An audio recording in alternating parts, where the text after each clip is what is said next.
Good evening, everyone. Thank you so much for joining us again in our Hope in the Darkness videos. I think this is probably the last one in our little series, and I'm sure that you've hopefully found it an encouragement to hear and see each other through these Thursday nights. And we pray it'll continue to be something where we'll continue to remember all those we've heard from and help us to pray for each other better as a church. And also, if you're watching along and you don't know Jesus as your Saviour, we hope that you've seen that Christians aren't super people. We're not perfect people, but we're people who are trusting and looking to God through everything we face in life. And we do trust that He has a plan and He has a hope for us, even the darkest of times. We're delighted this evening that David Arrell is coming along to join with us. Hi, David. Hi, John. Hello, everybody in the church congregation as well. Great, David. Thank you so much for being here as well. And David, thank you for coming along to share with us in our Hope in the Darkness tonight. So, David, do you want to just tell us a little bit about yourself and to start off with? How have things been going with you and what have been the challenges, the blessings you've known through this time? Well, things have been a big change, I would say. I'm supposed to start with a wee bit about our family. I'm David Arrell, my wife Amy, and we have 3 kids. They're all young, so I suppose from a school point of view, there hasn't been too much of an impact to us on a personal level with family, if you like. From a work point of view, Amy and myself, we hire out wedding cars. I've been doing that for 18 years now, and I suppose from a work perspective, with the COVID and everything that's going on at the minute, there's been huge impacts, as everybody would know. There's been no weddings taking place, no sort of outings. So we're completely, the business has just completely disappeared for this summer anyway. And if you like, our season or main period of work would normally be from Easter time to September. So really, we haven't really got started since last September, which is even before the whole COVID thing took off. So I suppose there's that end for us. The work's still there. It's just not now. It has moved. Most of it's been postponed to next year. So Amy would be in charge of all the paperwork. So she's been a lot busier, I suppose, rescheduling people's dates and trying to work everything in with hotels and, of course, yourself, the minister, and sorting out new dates as well. So there's that end of things from a business point of view, which we've just found ourselves very an awful lot more free time available. I suppose the opposite of that then, because you have more time, the blessings on it would be we're in the process of building a new house, and I've been doing a lot of it myself, or we've been doing a lot of ourselves. So that has meant, rather than taking a break from building the house and doing weddings at this stage, over the whole lockdown, the house is right beside where we're currently living at. So we've been able to do an awful lot more work to that. And from a family point of view, it'll be nice to get in a wee bit sooner, I suppose.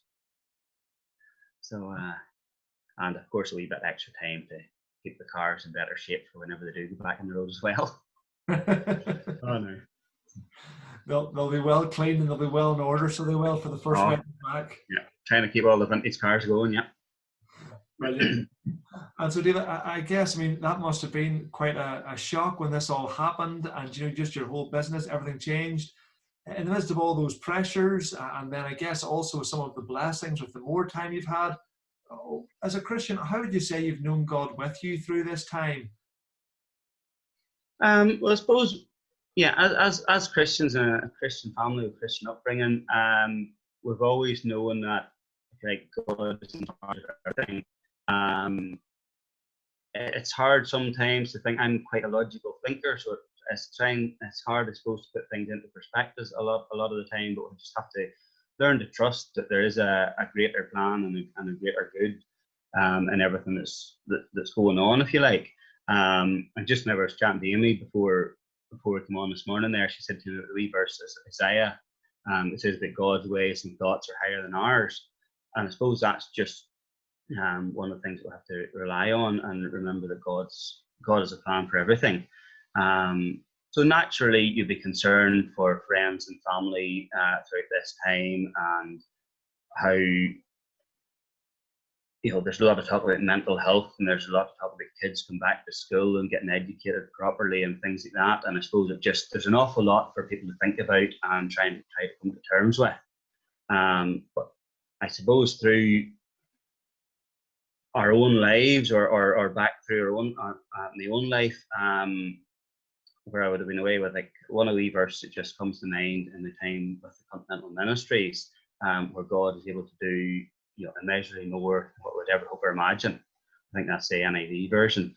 And I suppose in a situation like this, no matter how we think we're going to come out of the lockdown, how church and missionary work and everything's going to, if you like, explode again, and the gospel is going to be more readily available through missions and things, it's like sometimes it can be hard to, I can imagine and think it can happen, and yet God can do an awful lot more than what we can personally hope or imagine. So I suppose there's that nice to be thinking of in the background as well. Absolutely, David. That is a wonderful thought. So it is that God is able to do, even though we perhaps feel like we're stuck and that we're able to do anything or go forward as a church, that God is the one who is still in control of all things. And even when we can't understand that He has a plan, and that we do look forward and we wish to see God working powerfully through us and changing us.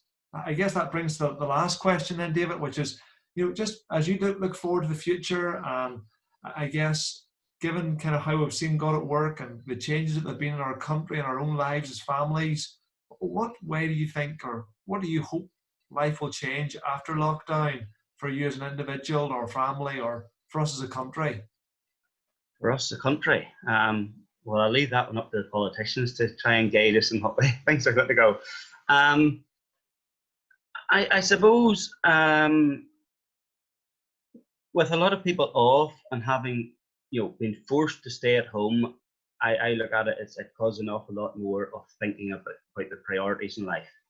And it's a funny way that I would try and relate things together, but if I think of, quite close to our own, people have died that I have known before. And I suppose the nearest or closest relative would have been my father dying 2 years ago. And if you like that, with Dad dying and him working so closely with me within the wedding car business and things like that, I suppose that caused me to rethink of you step back and you think more about the priorities of life and the busyness that automatically happens as you keep going and working through life. You seem to get very busy, doing things, running about after kids, going for dental appointments, doing all the things that you schedule into your life. And then I suppose when something like Dad's death, it made me rethink the priorities of life. And if I'm to take something positive from that has made me rethink and reprioritize what's important. And I suppose I'm thinking that the whole lockdown and the whole COVID thing has put a lot of people into their houses. It has made them rethink about the busyness of what they used to run about and do, how important that is. And I suppose even think about thinking about how important life is now and what they do within the short time they have. I suppose people are more focused on death or the possibility of dying. So I suppose they're thinking about the after death as well. So I think there's an awful lot more changes from that point of view. And then I think as well to say there's been Christian content online, but there hasn't been as much Christian content online in the past. And I suppose more churches, even like our own church, has been focusing on putting more stuff online.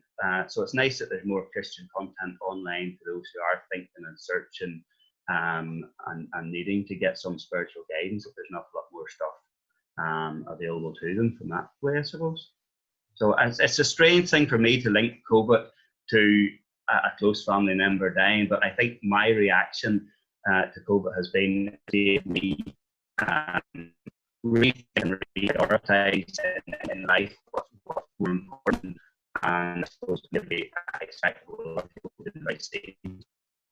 Absolutely, David. Absolutely. And that is so true for us all. And we do pray that for each one of us, as we do look to life beyond lockdown and really life beyond COVID-19, that we do take that time to look at our own lives again. And so often it is the shocks in life, the things that come us to make us ask those big questions about what we're doing, that God can use to bring people back to Him. And we do pray that somebody watching this tonight, that they might hear that challenge as well, and they might hear that encouragement to come and put their trust in God, the only one who will be with us through all of life's trials, all of the darkness, and ultimately through that final trial of death. David, thank you so much for sharing with us. Great to hear about you and the family. And God willing, we'll all see one another again in His grace sometime soon. Thank you very much, Sean.